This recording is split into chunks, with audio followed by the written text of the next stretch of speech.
ओम श्री गणेशाय नमः my dear friends. तो आज हम लेके आए हैं आपके लिए current feelings of your partner की रीडिंग, और इसमें देखने की कोशिश करेंगे क्या सोच रहे हैं आपके पार्टनर, क्या चल रहा है उनके माइंड में, किस तरह की एनर्जी में वो आज के दिन है। सो यहाँ पर सबसे पहले हम आपके पार्टनर की एनर्जी देखेंगे, फिर उनके लव मैसेजेस देखेंगे कि वो क्या सोच रहे हैं, क्या चल रहा है, क्या वो आपको कहना चाहते हैं, अपनी हिडन फीलिंग्स क्या हैं उनकी।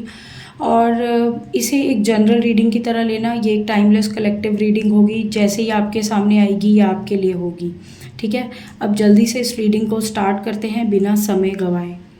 सो यहाँ पर सबसे पहले हम देखेंगे कि आज के दिन आपके पार्टनर क्या सोच रहे हैं, क्या चल रहा है उनके माइंड में, क्या इंटेंशंस हैं उनकी इस रिश्ते को लेकर, किस तरह की सिचुएशन है। आइए देखने की कोशिश करते हैं।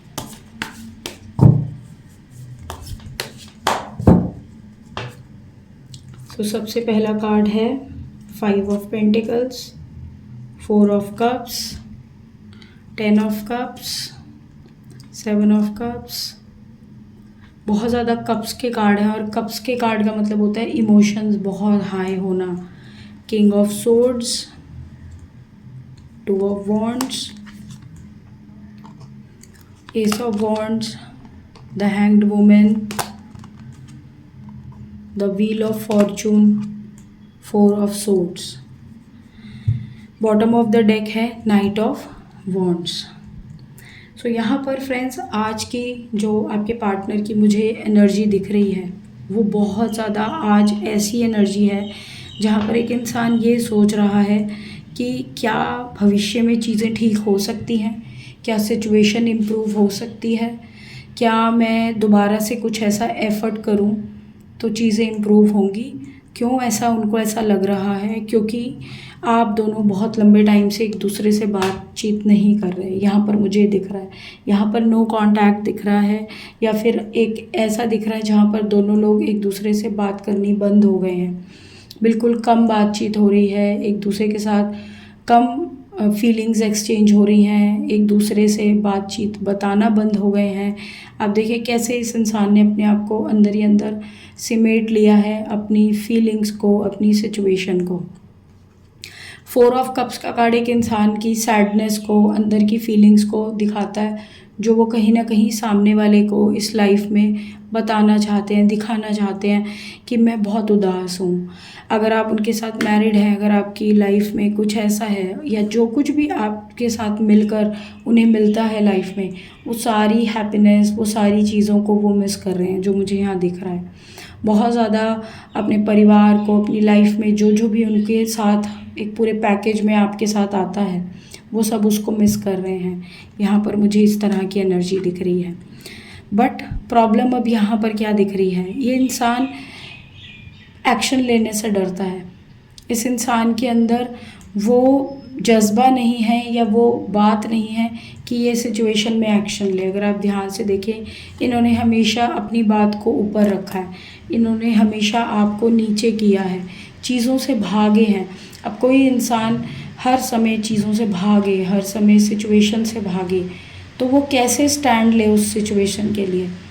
क्योंकि यहाँ पर जो चीज़ मुझे दिख रही है वो ये है कि ये इंसान न्यू बिगनिंग करना चाहता है आपके साथ, बट क्योंकि इसने कभी भी स्टैंड नहीं लिया आपके लिए, इसने कभी भी आपके लिए सिचुएशन में एक बड़ापन नहीं दिखाया, एक मैच्योरिटी नहीं दिखाई, तो अब इसके अंदर वो हिम्मत नहीं रही। दूसरा, जिस तरह का अहंकार में ये हमेशा रहे, जिस तरह के इन्होंने नेगेटिविटी में आपको रखा, जिस तरह से इन्होंने आपकी लाइफ में प्रॉब्लम्स क्रिएट करे और कभी भी स्टैंड नहीं लिया। सो अब यहाँ पर इन्हें लग रहा है कि अगर अब मैं वो स्टेबिलिटी अपने एंड से दिखाने की कोशिश करूँगी या करूँगा, तो कहीं ना कहीं मैं नीचे ना दब जाऊँ इस इंसान के।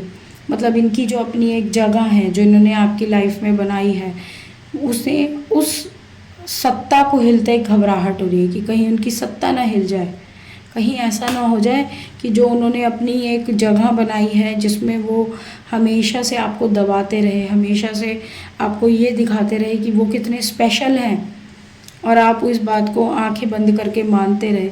अब उन्हें लग रहा है कि मैं कैसे इस चीज़ को सामने वाले को बताऊं कि देखो मुझे तो अंदर से तुम्हारी याद आ रही है, तुम्हारे बिना मेरी लाइफ अधूरी है, मैं नहीं चीज़ों को हैंडल कर पा रही हूँ या कर पा रहा हूँ, तो मैं कैसे चीज़ों को बदलूँ।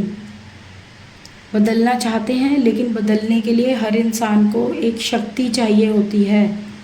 अपने दोस्तों से, अपने फैमिली फ्रेंड से इन सब चीज़ों को डिस्कस करते हैं, बताते हैं उनको कि what they are going through, लेकिन उसे संभालना, उस पे मेहनत करना कैसे करें जब कभी खुद ही मेहनत नहीं करी। हमेशा इस रिश्ते का बोझ उन्होंने आपके ऊपर डाला। अब आज जब वही सेम बोझ जब उनके ऊपर आया तो वो कैसे हैंडल करे उस चीज़ को। नहीं हो पाएगा ना ऐसे इंसान से। आप खुद सोचो, जिसने खुद कभी नहीं किया ये सब कुछ, जिसने कभी समझदारी से आगे बढ़कर ये चीज़ नहीं देखी कि हिम्मत कैसे दिखानी है। स्ट्रेंथ का कार्ड है, 10 ऑफ वॉन्ड्स का कार्ड है। इस बोझ को कैसे कम करना है, इस रिलेशनशिप को आगे कैसे बेटर बनाना है, नहीं हो रहा। क्या कर रहा है ये इंसान, हर चीज़ ऊपर वाले पर छोड़ दी, वक्त पर छोड़ दी, हैंग्ड मैन पोजीशन में आ गया।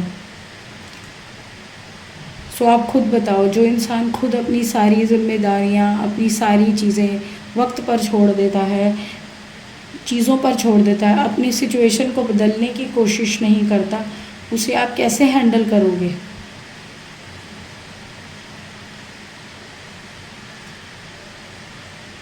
सो ये इंसान एक ऐसा इंसान है जो ये चाहता है हमेशा कि आप इसे आकर मनाएं, आप इसे आकर माफ़ी मांगें, आप इसे आकर समझाएं, आप इसको कहीं ना कहीं वो लेवल ऑफ कंफर्ट दें। और देखो, गलती इसमें आपकी भी है। आपने क्यों इसको शुरू से इतना पैम्पर किया, क्यों आपने इसे एक बच्चे की तरह ट्रीट किया, क्यों आपने इसे उस रिश्ते में एक पार्टनर की तरह ट्रीट नहीं किया। आपको लगा मैं इसे प्यार दे रहा हूँ या दे रही हूँ और ये समझदार बन जाएगा। ऐसे लोग समझदार नहीं बनते। ऐसे लोग उल्टा डिटैच होकर आपको ये दिखाते हैं कि ज़रूरत आपको है मेरी इस रिश्ते में, मेरे को नहीं है आपकी। इन्होंने वही सेम चीज़ आपके साथ करने की कोशिश की जिसका आज आप खामियाजा भुगत रहे हो। ठीक है। सो कहीं ना कहीं आज जो आप फेस कर रहे हो, आज जो आप वो अपनी ओवर अच्छाई दिखाने की वजह से कर रहे हो। आपने इस रिश्ते को इतना ज़्यादा एफर्ट डालने की कोशिश करी, हमेशा हर प्रॉब्लम, हर दुख को अपने अकॉर्डिंग हैंडल करने की कोशिश करी।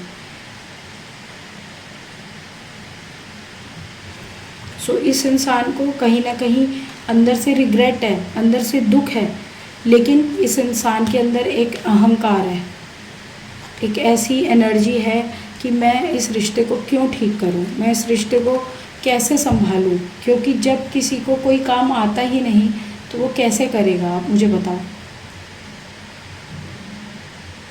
आज इनके लव मैसेजेस देखते हैं। क्या आपको लव मैसेजेस देना चाहते हैं, आपके पार्टनर आपके साथ क्या कहना चाहते हैं आपको। You respect my decisions. तो आपने हमेशा से इनके डिसीजंस की रिस्पेक्ट की है, आपने इनको हमेशा ऊपर रखा है। ठीक है। You are very forgiving. माफ़ियाँ दी हैं आपने इन्हें, इनकी गलतियों पे इनको बार बार माफ़ करना, बार बार वो एनर्जी में रहना कि सामने वाले को ये लगने लगे कि कोई बात नहीं, और आपने उसको वो कंफर्ट जोन, वो गलतियों पे माफ़ी देना, वो डर आपने उसके अंदर कभी डाला ही नहीं कि अगर तुम ये गलती करोगे, तो डरने की बजाय वो और ज़्यादा स्ट्रॉन्ग होता गया या होती गई, जिसका आज खामियाजा आपको भुगतना पड़ रहा है। You are funny, you make me a better person. But उस बेटर पर्सन का फ़ायदा क्या हो रहा है। आप तो उन्हें बेटर पर्सन बना गए, आपने तो उनका करियर, उनकी लाइफ, उनकी ज़िंदगी में हर वो अच्छी चीज़ करी, बट क्या बदले में उन्होंने आपके साथ अच्छा किया। क्या वो आपके साथ उसी पॉजिटिव एनर्जी में रहे जो आपने हमेशा से उनको दिया। वो चीज़ मुझे नज़र नहीं आई रीडिंग में। ठीक है। सो ये है आज उनकी करंट फीलिंग्स, जो कहीं ना कहीं पछतावे से आगे दिख रही हैं मुझे। सो फ्रेंड्स, मिलती हूँ अगली रीडिंग में। इस रीडिंग को पसंद करते हैं तो लाइक करें, चैनल को सब्सक्राइब करें और आई क्लेम ज़रूर लिखें। Bye for now.